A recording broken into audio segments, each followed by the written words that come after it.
This is just the most adorable little small town. I think it's one of the best places to raise a family. Well, what's nice about Cape May is that you could describe almost all of the businesses as mom and pops. You want to go there and experience Cape May. You have a problem, people rally, you feel the love, and you know how important we all are to each other.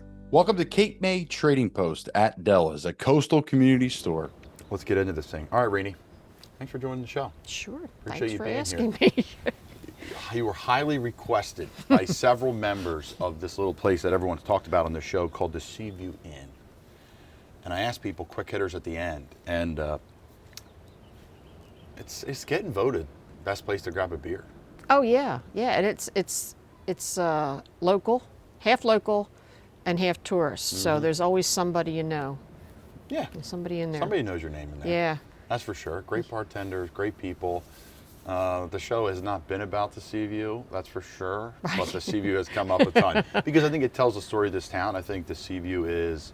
It's the oldest tavern. Yep. It is community, it's meeting place, it's, like you said, it's where people from out of town, or my friends say, where am I going to get wings? I want to get the Cape May vibe, I want to watch an Eagles game, or I want to just have a drink after a long day. Mm-hmm. It's a good spot. Great location, too. That's where we live in town. I think now it's the best place to live in town between Dry Dock, Wawa, Seaview, Mayor's, Lobster House. Yeah. It's pretty good. Yeah. Oh, Lucky Bones. Schooner's open. Schooner's open now. It's that time of year.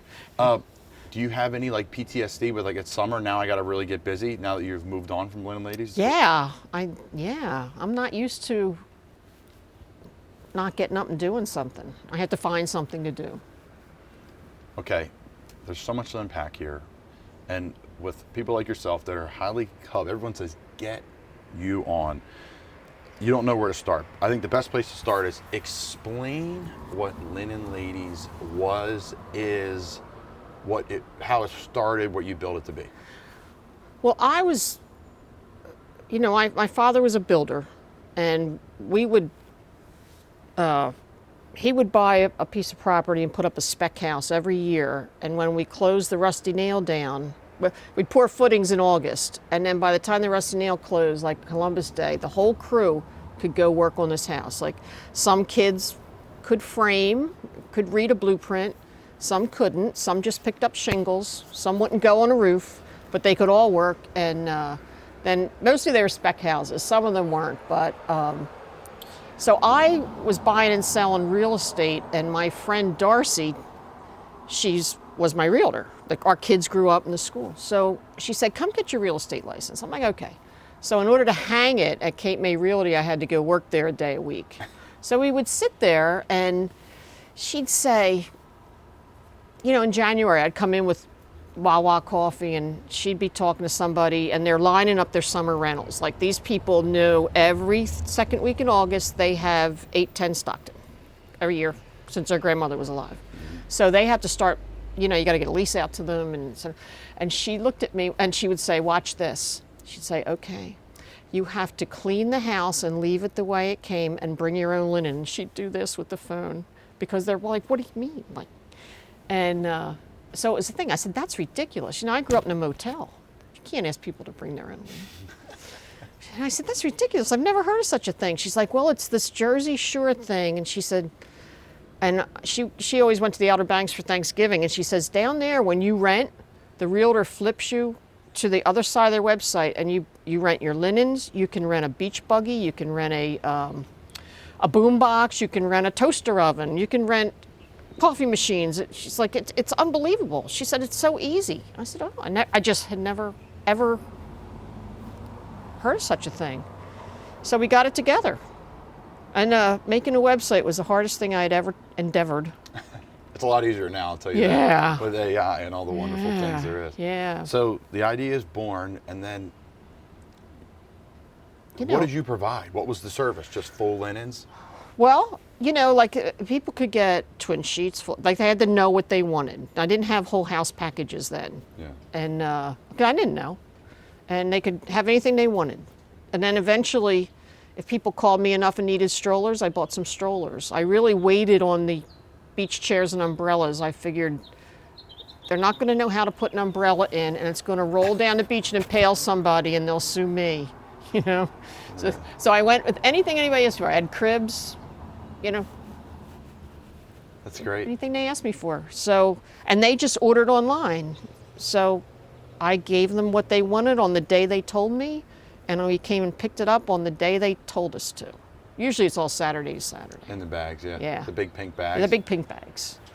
It's classic. That was It's Darcy's idea. Linen ladies, pink bags. I'm like, oh, home okay. run. You're like, Yeah. well, I'll execute on it. It's great. It's absolutely legendary, and I wanted to bring it up because we're going to reference it throughout this episode. Okay, you mentioned a lot of really wonderful things there about your family. You mentioned motel. You mentioned things before. Take me back. You grew up in this town. My mom was a farmer in the Villas, Okay. and my dad used to come down on weekends from Philly. And they married, and I think he was a builder. What was mom farming in the villas? Vegetables. Okay. Like where Ace Hardware is, and Robinson's Market, and Fish and Fancy, and all the way back to the airport was their farm. But it was bad, you know. It was after the Depression. It was horrible. And she had 3 sisters, not a son to be had to run the farm. It was awful. Like, it was awful. And so she got married, and my dad was a builder. She worked for a lawyer. And he just worked and worked and worked until he got someone to give him a mortgage on that first piece of property where now it's the beach shack. Okay, so he built the beach shack. Yes. The original, the right The side. Coachman, yeah. The bar that everyone talked about was their favorite bar back in the day. There in the mug, is that true? The little tiny one? Yes. Yeah. And you ran that? No, I ran the big one. Okay, okay. We had, when Cape May sold 11 liquor licenses, they got rid of all their broad seas, you know, like where you can sell, like the Seaview can sell liquor from behind the bar. Yep. That's why the beer box is there. Okay. So we all got them, the Colonial, the Montreal, 11 of us. The Grand, it was the Golden Eagle then. So, but you had to use it or lose it. Now you can buy a liquor license in Lower and let it sit for 10 years. They don't care. Yeah. So my dad went through the old restaurant and opened up room 11, and we had 4 little tiny tables and a little tiny bar, and Mr. Wonder, the football coach, the teacher, was the bartender. It was great. I was 14 then. And then he got another hunk of property. He had to have 50 units. Now you have to have 100 units to buy a liquor license, and you know. So he built the Rusty Nail, and right in the middle of the steel strike in the 70s. So we opened on Labor Day. But you know, it was local. It's just like the Seaview, half local, half tourist, and we had parking. Every contractor, every plumber, every sheetrocker came for lunch. You know, the parking was. Okay. Yeah. Yeah. It's still something they're juggling with in town and trying to make it work, yeah. and the town's exploded.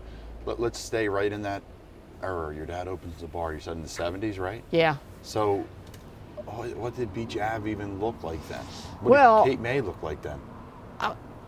The waves crashed over here at high tide.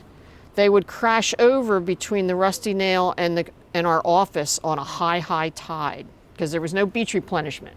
So you'd have to, on Patterson Avenue, you'd have to get off the beach at high tide, walk down the boardwalk, and get back on, like where the bathroom is before the lifeguard thing. There was just no beach. And then we got beach replenishment. Wow. People complain, but we had, you know, Low Biondo, and now we have Van Drew, and they go get that money for us. Hey, and it has massive economic impact on. Oh my God, everybody I knew would get water here. Really? Oh God, yeah. High nor'easters, high tides, full moons, it would roll right over. Wow. Yeah, I mean, you see pictures of it, it's unbelievable. So that was from a physical standpoint, from the water perspective, but what did the rest of the town function like? I heard stories of people riding horses around town. Is that true? I need to hear this. That was a little birdie told me that. Asked that question. Yeah, you know, yeah. They did. It was tiny. There were probably in the winter maybe 200 cars in town, including the 2 police cars, and no, back then my mom didn't have a car. My dad had a building truck, but she didn't have a car until we were, like 10, 11, and 12. Yeah, you walked to school. We walked to school. I mean, and we had all those corner markets like on Broadway and Washington. There wasn't an American store, but she couldn't get there, so we walked to like Saggiomo's and like what the West Side Market is now. You just went and got your dinner every day there and came home, like living in New York City. Yeah. Yeah. Yeah, it was a neighborhood feel in a shore town, but the shore wasn't what it is Nothing now. like this, no. And in the 70s, it was kind of falling apart. All the old Victorian homes were falling apart. And apparently, my dad said this local doctor, Dr. Tenenbaum, got this Victorian thing going. He went and got grants, he got funding, he railroaded this, and I think it was Mayor Galvry then. And he absolutely put us on the map because those houses were falling apart. Like So he hadn't just had said, "Hey, paint. listen, I think this town needs to have some charm and some." Right. Let's we gotta- use it. Let's be different because this Yeah. beach town is way different than the rest. Right. To me, they're square blocks and they're wonderful, and my parents have done business in them, and I've spent time in them, plenty of time in all of them. Yeah. But this one has charm and character and greenery and a farm. I was just going to say, no stones in every yard. Yeah. Like Yeah. it. Talk about that though, because that's what makes this place unique in my opinion. Yeah. In my whole life, I went to Wild Catholic. So when I went over the bridge to Wild Catholic as a freshman, I didn't know all those Wildwood kids. I, had hardly ever been to Wildwood. And, they had all in the crest, the stones and the statues. And I was like, whew. It's different. Yeah.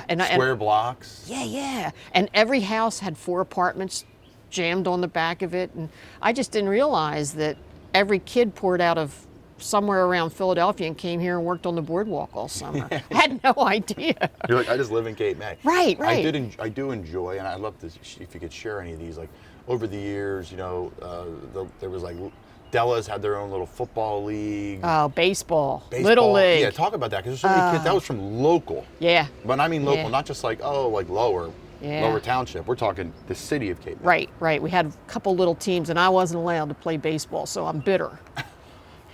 But you watch. Yeah. And there was a lot of them, though. Yeah, and it was Mr. Dellis and his wife, who he was the umpire, and he did the whole thing. And he lived down the street from us, but, he started with insurance and real estate.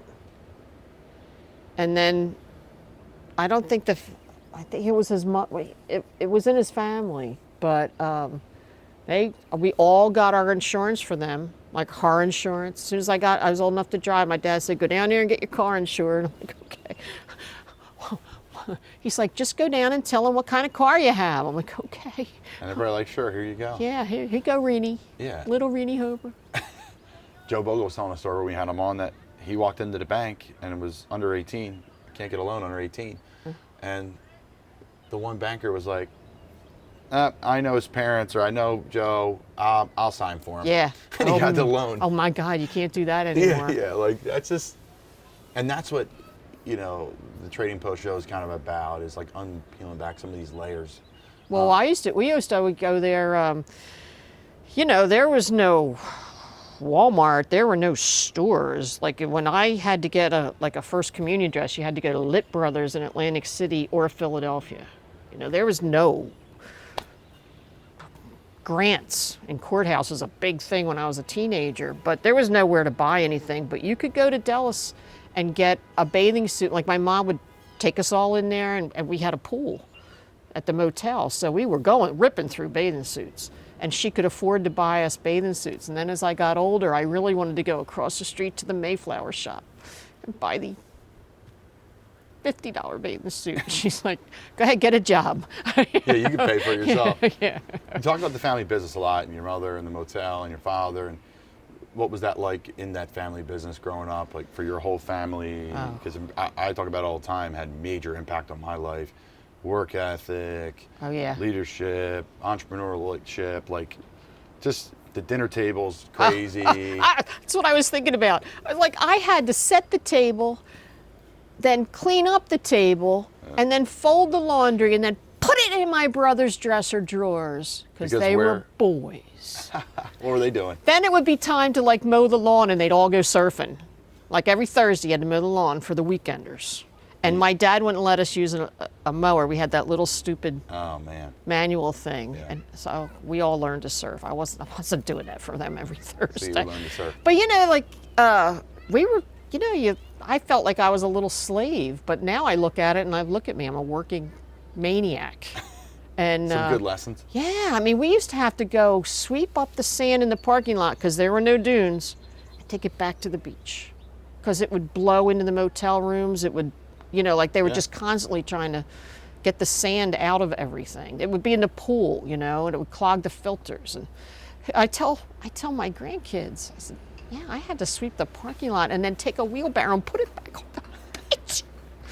And No my leaf friends blower. are going by on their bikes, they're going to the boardwalk. Yeah. Yeah, no leaf blowers. No And they leaf would be blower. too loud. They're too loud. Cape May City, you'd be hearing from Me them. complaining wasn't loud enough. This is the $1 million question. What's this town, like now compared to then? I know it's advanced, but to me, there's no better place at preserving the charm and the history and all the wonderful things that make this town wonderful than Cape May. I've been fortunate to travel either through sport or life, and you see Facebook and people complaining. This town holds its integrity really well compared to other tourism type places. And it's a natural segue. Like when you go after tourism like this, like these bigger places like with Curtis and Congress Hall, they're advertising, they're out there. They're bringing them in. And It's a nationwide brand now, Cape oh May. God, I know. And but we all asked for it.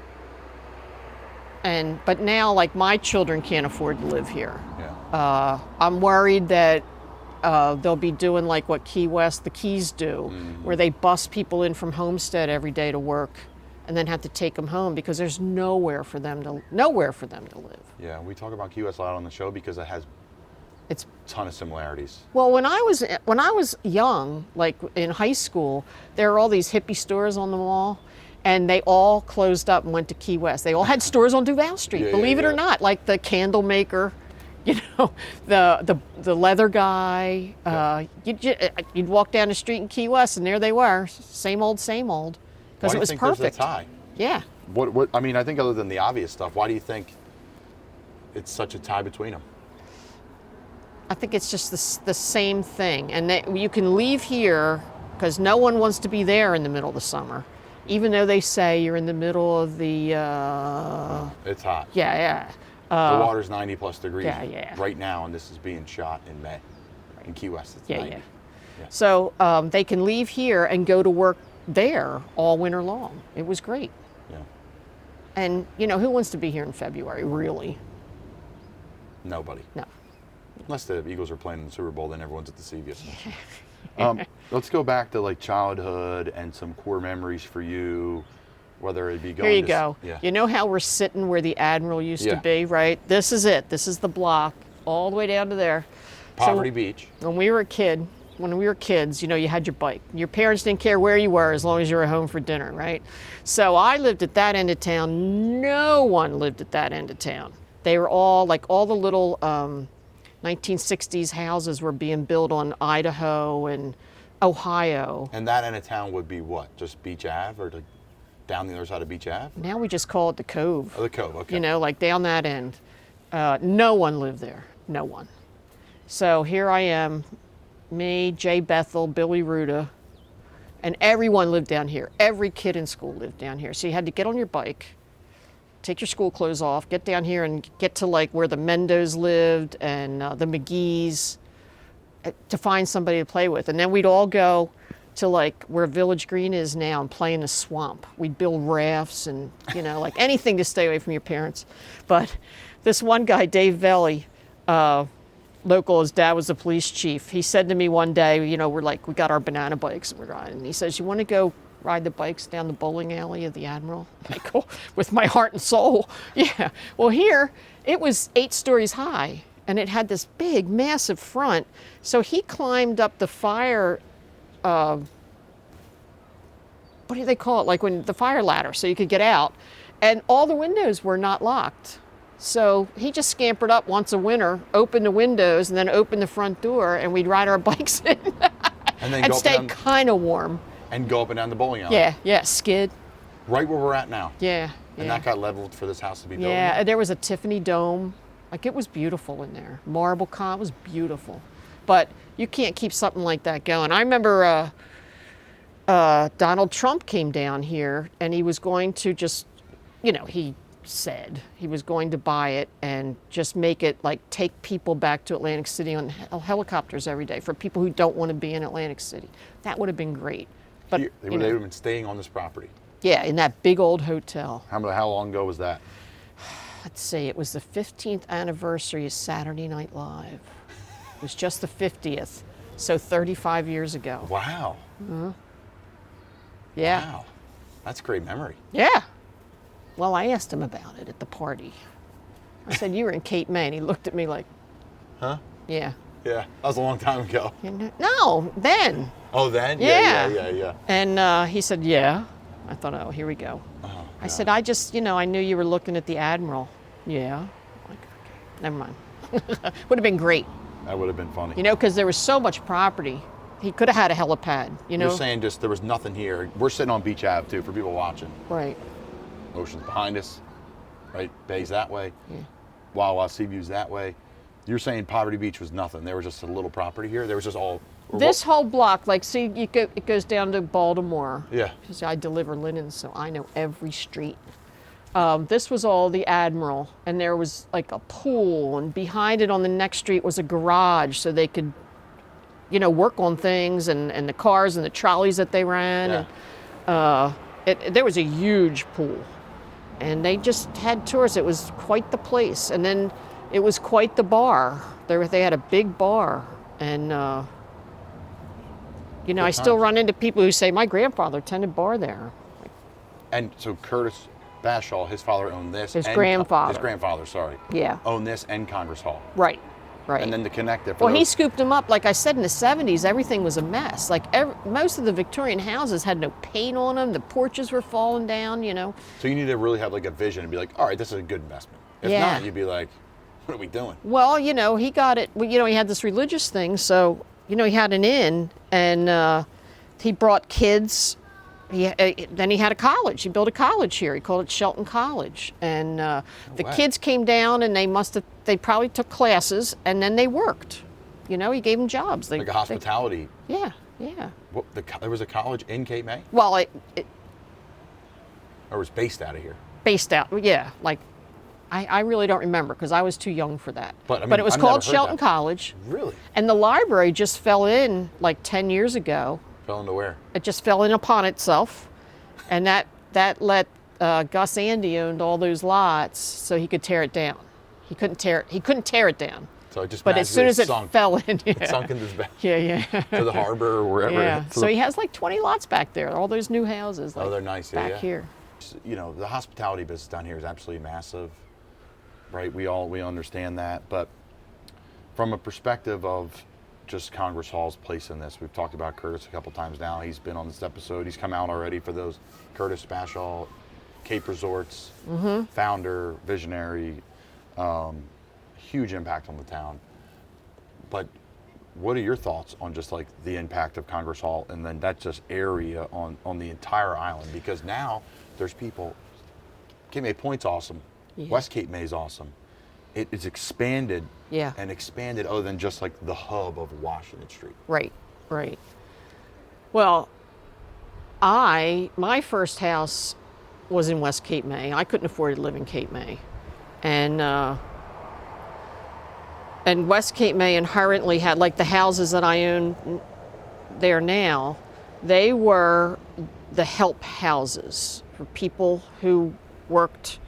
Back then they had these huge hotels, like the, oh my God, there was one called the Mount Vernon, that, all these big, huge hotels that you see that burnt down. all over Cape May. And all these people were the chambermaids and the cooks and the garbage men. So people in West Cape May, they're like, I have a Victorian. I'm like, no, the Abbey is a Victorian. Like, no, we have little, you can't even say they're a farmhouse. They're just little 3-bedroom houses. And I said, this is where the help lived. They were And family homes for Yes. the support of Cape May. yes, yeah. And they used to exist now up in Cape May Courthouse. Right, Yeah. right. But the thing is, when people can't afford to live here, when they move to Cape May Courthouse, they're going to work in Avalon or Stone Harbor. They're not going to drive down here. Yeah. I find, once they get pushed out like that, they're not going to spend an extra. In the summer, it would take them half an hour to get here. Do we have any good, like, big storm, hurricane, snowstorm stories? Well, I was 5 in the nor'easter, where we had a nor'easter and almost all of Cape May went under. So I lived on Windsor, so it was like 3 blocks behind where the beach shack is now. And that was the high school's baseball and football field, believe it or not, then. So we used to play there. We'd come out on Windsor Avenue, we'd cut through the woods and drag my brothers through the poison ivy. And we would play, go right to the beach, play. And my dad's, there's a hurricane coming. And so now he's a builder, his best friend's a plumber. My Uncle Nicky was a builder too by then. And so they're going to all these summer houses and shutting down back then they all had fuses and stuff. They just shut them down, turned the water off, tried to empty everything. You couldn't get to all of them. Everybody's trying to get their boats out of the water, and it came over. And on my little street, it was 7 feet up the trees. And I was worried that the trees were going to die because of the salt water. And my dad and his friends were bringing people from Grant Street to our house. And then we had to leave our house and keep inching towards West Cape May. But in the meantime, all the men were out trying to help everybody. My dad got stuck on somebody's dryer trying to get to the fuse box when it went under, and he just had to stand on the dryer until the tide went down. Wow. Yeah. And I mean, you see pictures of it on Facebook all the time, how the the beachfront, people's steps were gone. It was At that time, my parents had started in their little restaurant thing, right? They rented where Carney's other room is now from Mr. Petroff. They did the candies with the big candy machines in the windows. And next door was always a luncheonette. So my dad rented it, and they had breakfast, lunch, and they stayed open for dinner, and then it would close at 9, and my dad would go back at midnight and put 100 hot dogs on the grill and sell it to the people coming from home from the bars. That's good business. So we were always down there, and we had a tent across the street on the beach, and we always had a fun teenage babysitter, and we would get to go to Frank's Playland, and we had tickets, from skee ball. And I would get my mom salt and pepper shakers all the time, and when the storm hit and they would let us down, there was just all those toys were just all over, the things you could, and to me, I was 5, I was like, oh. That's great. Ooh. These are exactly what we wanted to do the show for. I think there's this myth, or not so myth, it was there, South Cape May. Oh, yeah. Talk about that. Yeah. Explain that, though, what happened, what it was. People don't know about it. I know. Well, it was the beach eroded. It probably would have been fine if they had beach replenishment 100 years ago. And this was from the cove, essentially, to the lighthouse. Yeah, yeah. There was a piece of property there. Yeah, and it had the Star of Asia, the Lucy the Elephant. Yeah, it had homes on it. Yeah, yeah. Boardwalk. And some of them washed away in these hurricanes, and they say that my dad would point out a house, and he said, that's the 2nd and 3rd floor to a house from the point that was coming down the canal after that storm. Really? And then they would rip the bottom floor off and save what they could. And throw it on their... Just put it back on the lot, on a new lot. It's crazy. So it was all Sunset Boulevard. That's where they were, you know, all those houses. And there was a little rail line, I heard. Somebody put a big thing on Facebook about it this winter, because they showed you the Mount Vernon Hotel, which was massive, and my uncle's family had the Mount Vernon Motel. And I didn't know where my dad and him got that name. But I was a little kid. I didn't know the history. It's wild. Yeah. It's legitimately like a full functioning town underwater. That's still there to some extent. Well, you used to be able to see the chimneys and stuff when you went to the cove. Like when we were kids, we would drive our little dirt bikes like up the cove all the time in the winter. No one was around. There was no one. I got to hear about this. There was So no you had one in dirt the bikes, point. and you guys would just rip around. Oh yeah, yeah. Well, you had to be careful in Cape May, but there's only one cop on at a time. Yeah, so you're good. Yeah. You could divert, jump on the beach. So you get on the dirt bikes and just ride. Well, we were down there. You know, so we just lived down dip there. Right on the beach and go. Yeah, yeah. And get away from your your parents. The bunker was there? Yeah, oh, yeah. That was a playground. I mean, it was open, and the winos lived in there. What are they? You know, homeless. But back then, you called them the winos. Interesting. Yeah. So that was, my dad would say, "Don't go in there. There's winos." And sure enough, we'd go in, and there would be wine bottles all over. I think it was the high school kids. High school kids. Yeah, it's where they went down to hang out and have a good time. Yeah, I mean, that's where I would, you know, not that I did that in high school, but that's what I would. Yeah, right. If you would have. If you would have, yeah. No one's ever done that in high school. No. All right, so let's go to bring it back to, I mean, I want to make sure I turn over every stone with the history and good stories. Is there any good stories about the Lobster House? Any good stories of fun moments and days at the Sea View? Like biggest store, like just really stuff that stands out to you in these like historic establishments in town? Well, Greg Coffey took my pictures at my first wedding. He was a photographer, right? That's what he did in the service. Yep. And then when we opened the Rusty Nail, I met him because they were national associates. He was selling us insurance, and he was with us all those for 20 years at the Rusty Nail. Like, you know, like he was our customer, like I'm his customer. You know? He insurance and he was a patron. Uh-huh. Yeah. And a photographer too. He went a long way with that. Yeah. You know, back then everybody had another job, everybody worked.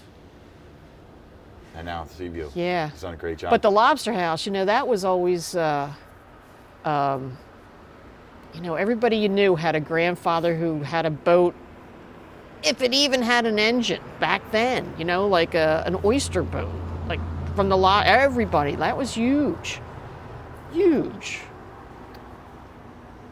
But and you always knew it went underwater every winter. Yeah. You know, now they say that they have a whole roll of carpet at Avalon Tile just in case the dining room goes underwater again. They rip it up. They raise it every year. That day. That fireplace gets a little smaller and smaller every year, but it's still awesome, and the charms, you know, it's still, there's nothing like it. I know. And you know exactly what you're going to get. It's just always the same, and people complain, and you know, my theory is the cranky people get online and complain. They do. The happy people leave here happy.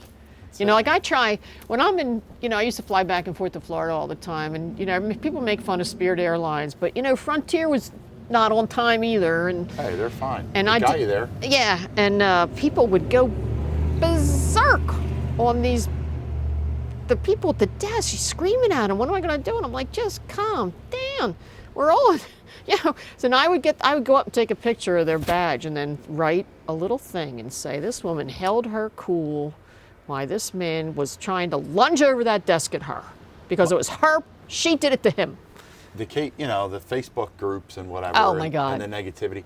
I'll say this. People have always complained since the day we were all born on this earth. They're the cranky ones. They got time. But they would say it from their front porch to their two neighbors, and everyone would laugh it off and go back to their houses. Now everyone has a voice, and that's great. You're It's America. Exactly. It's all good. It's not a reflection on the town or society or what everyone thinks. What Zach Mullick's done in this town is awesome. What the merchants that come to this town and the entrepreneurs and the tourists is awesome. Everyone plays by the rules. It's a safe and fun place. People have made wonderful livings here. People live, there's a younger crowd moving in to work remote from here. The town's healthier and better than it's ever been, and I I've been coming since I was a little boy. I'm 31 now. So I've just seen it from all different angles, from a kid's perspective to, oh wow, this actually is more fun than the rest of the Jersey Shore towns, to now as a adult with a 9-month-old, 10-month-old, can't beat it. I know. And when you live here, sometimes you don't realize that. Yeah, my grandsons, they have their things they want to do. You know, like they want to go. I like to go. You know, when you have kids, it's a whole different world now. And I'll say, where do you want to go for lunch? And I'll say, let's go to Dry Dock. Oh yeah. Right? Because they really have nice platters, and you know, they get their cheeseburger, they get their French fries, and then they're just waiting to have ice cream. Yeah. Just waiting to have ice cream. Then I make them walk down to the harbor and eat the ice cream.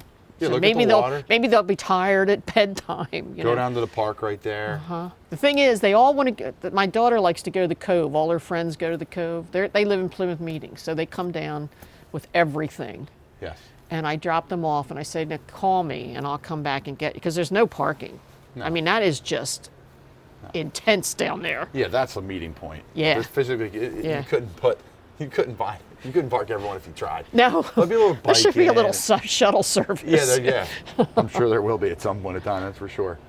As we wrap things up, I usually go with a couple quick hitters and then a semi-serious question. I'll ask that one now. What's the next 10 years look like for Cape May? You know, I don't know how much further they can take this. I imagine like some of the old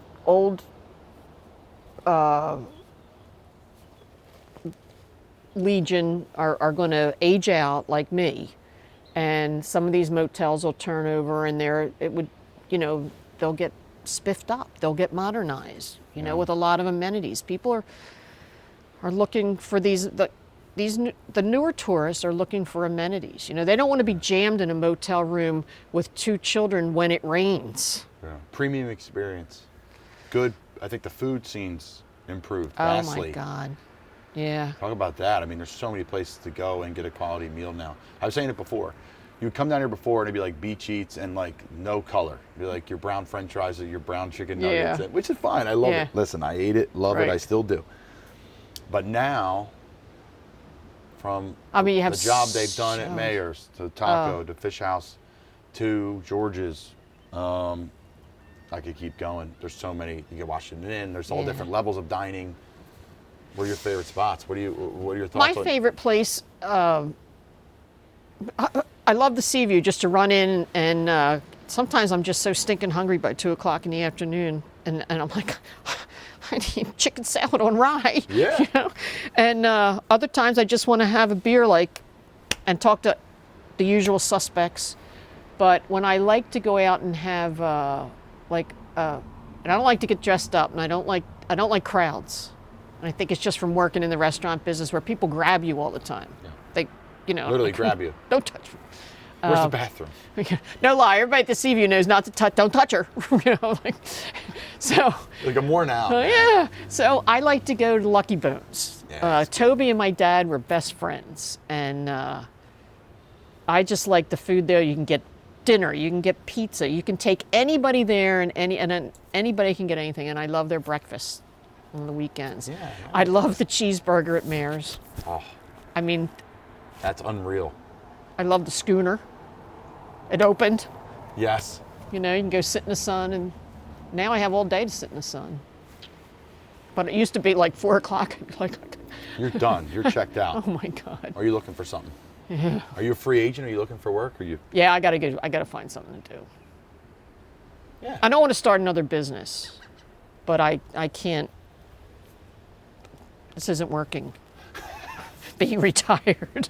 No. I know people jones for it. They look forward to it, but It's different. no. Even for me, who moved on from my personal career playing pro football, like when you retire, and again, it's different for that. It's what I've been doing forever, and there's a physical aspect of that, but it's not the same. You lose all the good things you loved about it, Yeah. the social side of it, the competitiveness, the community. And yet, and you're not living where your team was, and Yeah. and so if you want to play golf, how many days a week can you do that? Yeah. Before you'd be like And who blow can you off do it steam. with? Exactly. Because they're working. Yeah.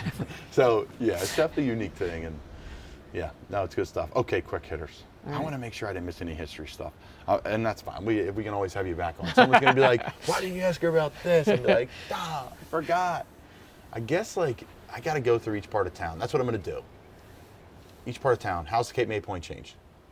Oh, Cape May Point was dead. Like, when we would ride our mini bikes out there and our dirt bikes, there was not a person that lived. There might have been one house that people lived out there. When I was like, when I had my first daughter, I said to my dad, there's 4 lots for sale on Lighthouse Avenue going into the Cape May Point. He's like, no. I said, come on, Dad. We'll develop. Oh, it was $20,000 a lot. And to him, that was a lot because, you know, like he was born in the Depression. Well, no doubt. And I said, Dad, no.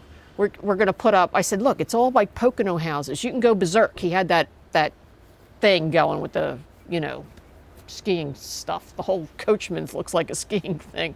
And I said, come on, Dad, we'll put up 3 houses. We'll sell them. My house will be free, and I'll pay you back for the lots. No.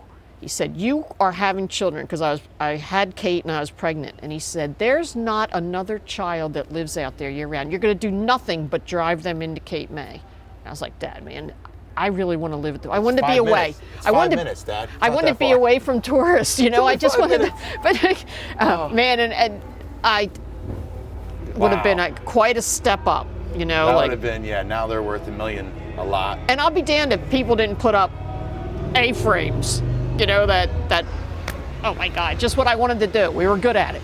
All right, quick hitters. All right. Favorite place to get a cup of coffee in town?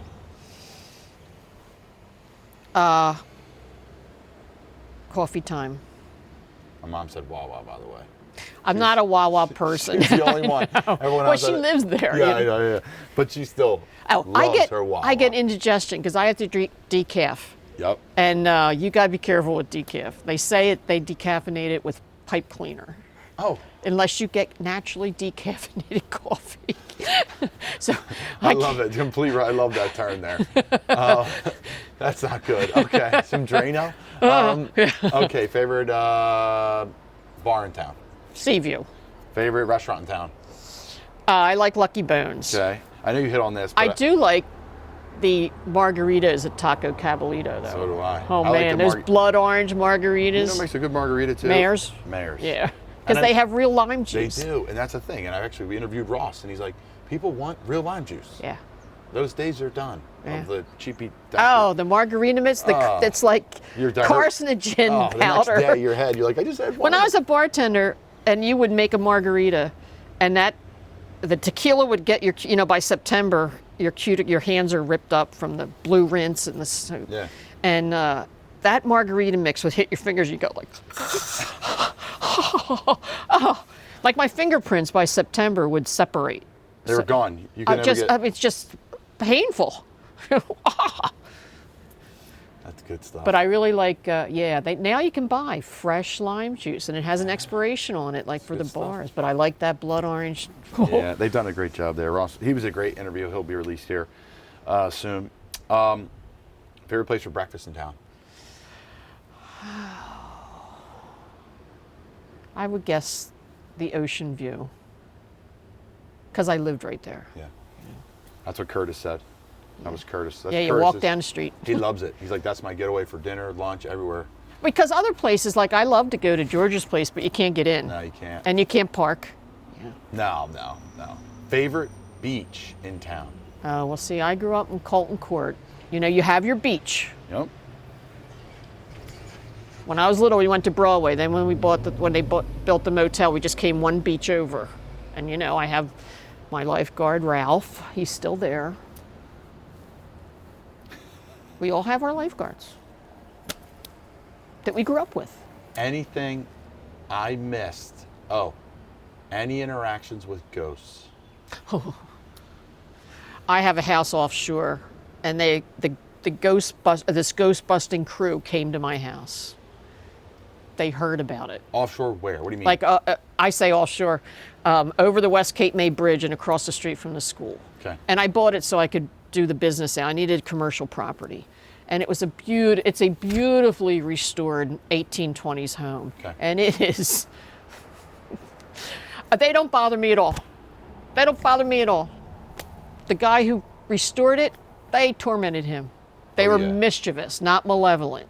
Okay, so what happened? Any stories? Well, he got rid of them. The Atlantic County Paranormal Society came down, and they were assessing the realm through the well under the kitchen, an old well. So they concreted up the well and put holy water in it, and they saged these 3 ghosts out of there. He even knows their names, like, you know, they were from the 1700s, 1800s. It's right by the cemetery.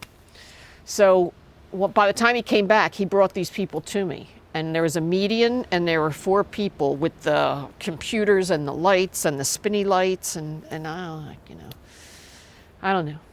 So he says, "You don't, nothing?" I'm like, I said, "I lose my keys 4 times a day. I wouldn't know if they're doing it or I'm just being stupid. That's why I have carabiners. I don't know. I'm busy working." So you weren't moving stuff. You weren't right. remodeling. I wasn't remodeling the house. They were very happy with what he did. They loved his work. So because he didn't ruin it. No, they told the Atlantic County Paranormal people. So anyhow, these people came in and with a medium, who we all know, but she doesn't want anybody to know, and she said that the house. She put her foot on came into the kitchen, and she says, "Oh, Underground Railroad." And I said, "Well, the Mason-Dixon line's at the top of the bridge." She says, "Oh." She said, "How big is this crawl space?" I said, "About 4 foot." She says, "Big enough." And then she goes upstairs. She's, like they're setting up all their stuff and the lights are off. And my friend Tommy's with me. He's deaf. He works for Rob. Yeah. And she says, "I want to go upstairs." And I said, "Okay." I said, "This is the old part of the house, So we all troop upstairs, and she's spinning in a circle with this thing in her hand. And I have a ghost named Mary, whose son went out on a whaling boat in the 1700s and never came back. And Mary is waiting for him. So the medium says, "Mary, let me take you over. He's dead. Adam's dead. He didn't survive. He's there. I'm talking to him. He's there. He wants you to come over." She wouldn't go. And she said to me, "Renie, do you remember the movie Mandingo?" I said, "Yeah, I was like 10. And it was a slave book where, they would bring over the biggest, healthiest Africans and put them to work." So she said, there's a big, huge black ex-slave up there guarding Mary. I can't get near her. He's a gentle giant, and he's not letting anybody near Mary. Mary wants to stay there. He's going to stay with her forever. And I forget. I even know his name. It's in my phone because I videotaped. Wow. The light spinning and. So you've had some serious interactions. And they'd change my coffee pod and my Keurig every morning. Really? Yep. I don't do it. I'm one of those people. I drink my coffee and the next morning I clean it up and do it again. So after a while, because, I can be obtuse. I'm out there switching laundry at 6 in the morning, and then I come in, I make coffee. And I was throwing away pods, and I'm like, "Oh, look, it didn't have a hole." They changed my coffee. They like me. Wow. So yes, I have a ghost story. I'm obtuse. I don't know. I don't feel them. I can't talk to them, but they take care of me. Awesome stuff today. Thanks for joining the show. Anytime.